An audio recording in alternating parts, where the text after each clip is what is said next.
How to remove Instagram account from login list. Hi everyone, this is Kate and welcome back to another video, and on today's video we will learn how we can remove Instagram account from login list. So without further delay, let's get started. So first of all, open up your Instagram application in your mobile device.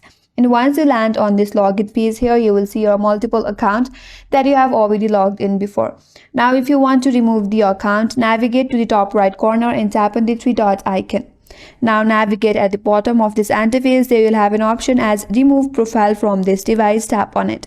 Then you have to select the device or select the account that you want to remove. Tap on the remove button next to that, and to confirm it, tap on remove. But here it says you will need to enter your username and password the next time you log in.